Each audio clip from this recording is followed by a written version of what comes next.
But ఒక పెద్ద ప్రొడక్షన్కి presence అని వేయడానికి ఒక కంటెంట్ బాగుంది అనుకుంటే వాళ్ళకు కూడా ప్లస్సే కదా. వాళ్ళకు ప్లస్సే. ఈ 2 సినిమాలు ప్రెజెన్స్ అని పడిన తర్వాత 2 సినిమాలు హిట్ అయ్యాయి. అవును, వాళ్ళు కంటెంట్ చూస్తే కంటెంట్ నచ్చితే ఖచ్చితంగా పెద్ద ప్రొడ్యూసర్స్ కానీ ప్రొడక్షన్ హౌసెస్ కానీ ప్రెజెన్స్ మేము వేస్తామని చెప్పి ముందుకు వస్తారు కదా. చూడాలి కదా ఫస్ట్. ఒక ఓటీటీకి 100 సినిమాలు ఉన్నాయి లైన్లో. ఇప్పుడు ఒక మైత్రి డిస్ట్రిబ్యూషన్ ఆఫీస్కి వెళ్తే రోజు ఒక 10-20 సినిమాలు లైన్లో ఉంటారు ఆడ. మా సినిమా రిలీజ్ చేయండి సార్, మీరు డిస్ట్రిబ్యూట్ చేయండి సార్ అని. వాళ్ళు ఫస్ట్ చూడాలి కదా, వాళ్ళు ఎందుకు చూస్తారు? ఇప్పుడు అదే నా చూపించడం నీకు కష్టమని అడుగుతున్నా. చూపించడం కష్టమే. ఇప్పుడు వాళ్ళ పాయింట్ ఆఫ్ వ్యూలో నేను మాట్లాడతాను. నీ మీద 10 రూపాయలు పెడితే 50 రూపాయలు వస్తుంది. వీడి మీద ఏమొస్తుందో తెలియదు, ఎందుకు పెట్టాలి నేను?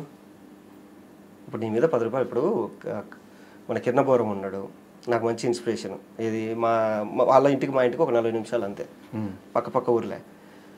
మనోడు ఫస్ట్ సినిమా తీసినాడు, రాజావారు రానివారు తీసినాడు. ఓకే, తర్వాత ఇది ఎస్ఆర్ కళ్యాణ మండపం తీసినాడు, హిట్ కొట్టిన తర్వాత మనోడికి లైనప్ వచ్చింది. ఎందుకంటే ఒక మార్కెట్ ఓపెన్ అయింది, మనోడికి మార్కెట్ ఓపెన్ అయింది. నాకు ఇంకా మార్కెట్ ఓపెన్ కదా. నా మీద వాళ్ళు ఎందుకు రిస్క్ తీసుకుంటారు ఫస్ట్ పాయింట్ అది.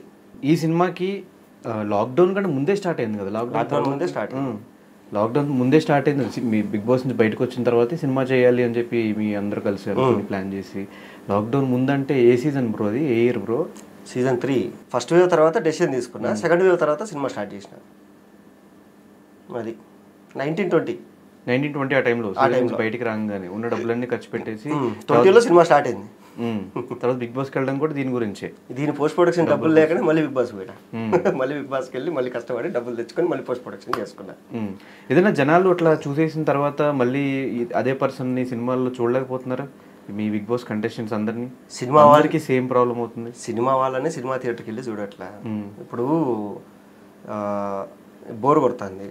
బోర్ కొడితే ఏం చేస్తారు? క్రికెట్ ఫ్యాన్స్ అయితే ఏదైనా క్రికెట్ మ్యాచ్ వస్తా అంటే చూసుకుంటారు. మందు కొట్టే వాళ్ళు అయితే కూర్చొని మందు కొడతారు. ఎంటర్టైన్మెంట్ కావాలనుకునేవాడు సినిమాకి వెళ్తాడు. ఇప్పుడు ఎంటర్టైన్మెంట్ మొత్తం బయట దొరుకుతుంది. ఇప్పుడు ఒక సినిమా రిలీజ్ అయింది, ఒక పెద్ద సినిమానే రిలీజ్ అయింది. బాగుందా బాగాలేదా మిక్స్డ్ టాక్ వస్తుంది. ఒక వారం తర్వాత ఆడియన్స్ ఫిక్స్ అయ్యాడు, సరే చూద్దాం ఇదేదో బాగుందంటారు అందరూ అని. ఆ లోపల ఓటీటీ అనౌన్స్ చేసేస్తాడు, ఒక 10 రోజులు ఆగండి నేను చూపిస్తా అని. ఎందుకు పోతారు? అది ఆడియన్స్ని తప్పని కాదు, సినిమా ఇండస్ట్రీ తప్పని కాదు. ఒక స్ట్రగ్లింగ్ ఇది. నువ్వు ఒక బిజినెస్ చేస్తావు ఉండాలి. ఒక ప్రోడక్ట్ నువ్వు తయారు చేసుకున్నావు. ఆ ప్రోడక్ట్ని జనాల్లోకి తీసుకెళ్ళాలంటే నువ్వు జనాల్లోకి తీసుకెళ్ళి దానికి జనాదరణ పొందిన తర్వాత నీకు స్పాన్సర్స్ వస్తారు బయట నుంచి. సో మన దాంట్లో ఏంటంటే నువ్వు ఒక సినిమా తీసుకొని నువ్వు ప్రూవ్ చేసుకుంటే అప్పుడు నిన్ను ఎంకరేజ్ చేయడానికి ఇండస్ట్రీ వస్తుంది నీ దగ్గరికి. అంతేగాని ఇప్పుడు నేనే ఉన్నా, నాలాగే ఎన్ని సినిమాలు ఉంటాయి? అన్ని సినిమాలు వీళ్ళు పెద్ద వాళ్ళు అందరూ పాపం పనులన్నీ పెట్టుకొని అలాంటి సినిమాలన్నీ చూడరు కదా. ఇదే పని కాదు కదా వాళ్ళకి. వాళ్ళు ఆర్గనైజేషన్ అయితే నడపట్లేదు కదా, వాళ్ళది బిజినెస్సే కదా పాపము. సో వాళ్ళకి ఇల్లు కడవాలి, వాళ్ళు ప్రొడ్యూసర్లు వాళ్ళకి ఉంటుంది కదా. సో నేను చెప్పేది అది. ఇప్పుడు వాళ్ళు అసలు పట్టించుకోవట్లేదు, చూడట్లేదు. ఒక హీరో దగ్గరికి వెళ్ళి నా పోస్టర్ లాంచ్ చేయంటే పట్టించుకోవట్లేదు. ఒక హీరో దగ్గరికి వెళ్ళి నా సాంగ్ లాంచ్ చేయండి అన్న, మీ చేతుల మీద సాంగ్ లాంచ్ అయితే నాకు కొంచెం గుర్తింపు వస్తుంది అనే కానీ వాళ్ళు ఎందుకు నాలాగే 100 మంది అడుగుతాంటారు వాళ్ళని. ఇప్పుడు నన్ను ఎందుకు చేయాలి వాళ్ళు? వాళ్ళ పాయింట్ ఆఫ్ వ్యూలో. సో మనకేంటి చేస్తే బాగుంటుందని మనం అనుకుంటాం అంతే.